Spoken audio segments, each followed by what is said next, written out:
Have you ever heard of the religion of whiteness? Well, today we're diving into a really fascinating and honestly quite eye-opening topic. Something that's been on my mind for a while now. We're talking about the religion of whiteness, a concept explored in the book by Drs. Michael Emerson and Glen Bracey II. Stick around, because this one is going to challenge the way we think about identity, power, and faith. Alright, let me give you some background. I'm part of a really close-knit neighborhood watch group. It's mostly white, Christian, and Afrikaans-speaking farmers. And honestly, it's an incredibly supportive and resourceful community. People look out for each other, help each other, and there's a real sense of belonging. But here's where things get interesting. As the US elections started heating up, I noticed a lot of enthusiasm in the group for Donald Trump. And when President Trump made some controversial statements about South Africa, things really took off. The excitement was palpable. Finally, they thought, the world would know about the terrible things happening to white people in South Africa. Now, if I hadn't heard of the concept of the religion of whiteness, I would have been utterly bemused. But Emerson and Bracey's research helped me understand exactly what was going on. So, what is the religion of whiteness? The authors define whiteness as the imagined right, that those designated as racially white are the norm, the standard by which all others are measured and evaluated. It is the imagined right to be superior in most every way, theologically, morally, legally, economically, and culturally.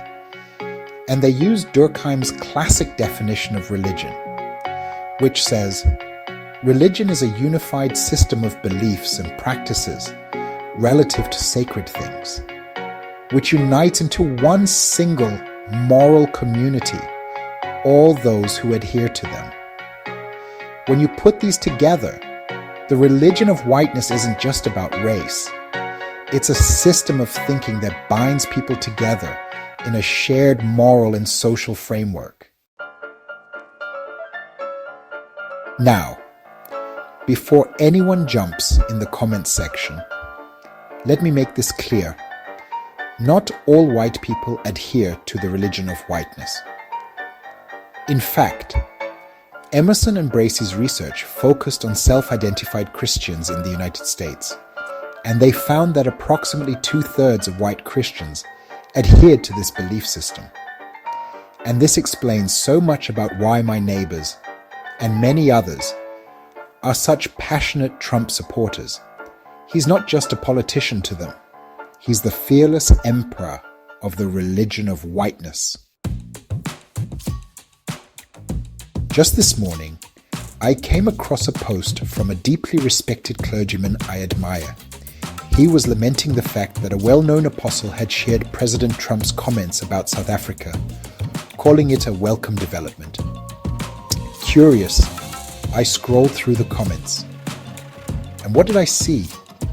Mostly black people calling out the apostle's stance, and mostly white people applauding him for standing for the truth.